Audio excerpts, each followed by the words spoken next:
حبايب قلب شيري، شايفين وليمة المحشي اللي انا عاملاها دي كلها؟ ولا جمال وحلاوة اللون لسان العصفور والمحشي الكرنب والفراخ المحمرة والمحشي الورق عنب.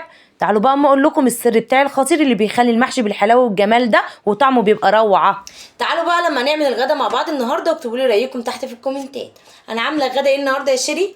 عامله محشي كرنب يا جماله يا جماله، وكمان محشي ورق عنب. شايفين القرن ده المشطشط الجميل ده؟ بجد لما بيستوي بيبقى خرافه. انا بعشق الحراق. اكتبوا لي تحت في الكومنتات مين زي بيحب القرون الحراقه دي في المحشي. نسوي اول حاجه بقى ايه؟ محشي الكرنب. شوربتين ماجي كده تمام. نحط بقى معلقه صلصه كده حلوه تديها لون. بصوا دي صلصه متسبكه بتاعت تسبيكه المحشي، بحب اشيل حبه كده بحطهم على وش المحشي من فوق، بيدي لون كده حلو للمحشي. نسيب بقى حبه للورق عنب. نحط بقى الشوربه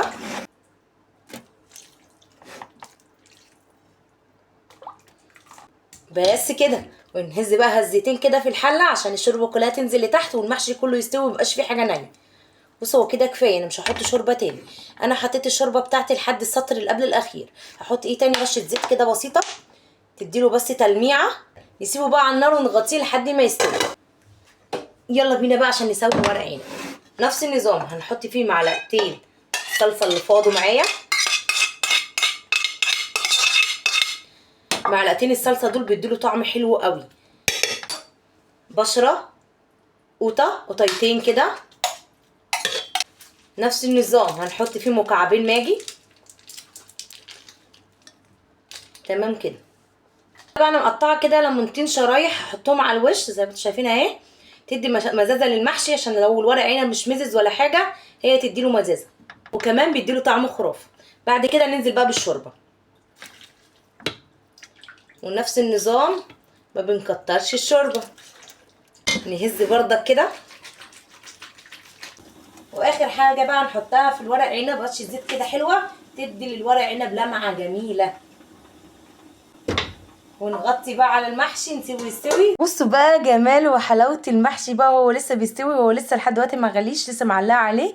بصوا سوا الشوربه حلوه قوي كده. وادي بردك المحشي الورق عنب يا جماله يا جماله. اكتبوا لي بقى رايكم تحت في الكومنتات، ايه رايكم في تسويه المحشي بتاعنا. تعالوا بقى نعمل حبه لسان عصفور عشان فاض معايا شوربه، قلت نعمل بيهم ايه حبه لسان عصفور كده. بص كده لسان عصفور خد اللون الذهبي اللي احنا عايزينه حلو قوي كده عشان ما يغمقش معانا. ننزل بقى بالشوربه بس كده تمام. الشوربه كده حلوه ومعايا كفايه. طبعا مش هحط ملح لان الشوربه فيها اساسا ملح، فمش هحدق الموضوع. هحط بس ايه معلقه كمون حلوه كده لان انا بحب طعم الكمون فيها، ومعلقه فلفل اسمر بس كده. ونقلب قلب كده تمام. بدأت تغلي معايا اهي. هنزل بقى كده بقطايه مبشوره. عادي في ناس بتحط قطايه وفي ناس ما بتحطش، انا حطيت كده قطايه مبشوره صغيره كده تديني لون حلو. نغطي عليه ونسيبه يستوي. هنحمر بقى الفراخ.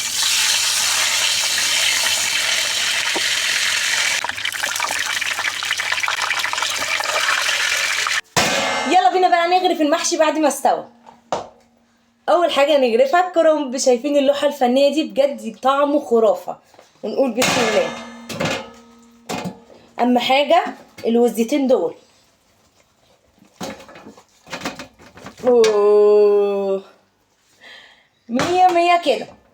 ادي الورق العنب. واو مالي يا جماله. شايفين الحلاوه دي؟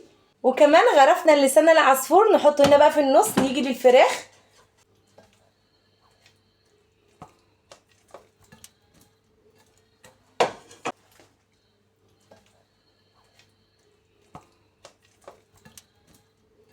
وبكده احنا خلصنا الغدا بتاعنا. قولوا لي بقى رايكم في الكومنتات.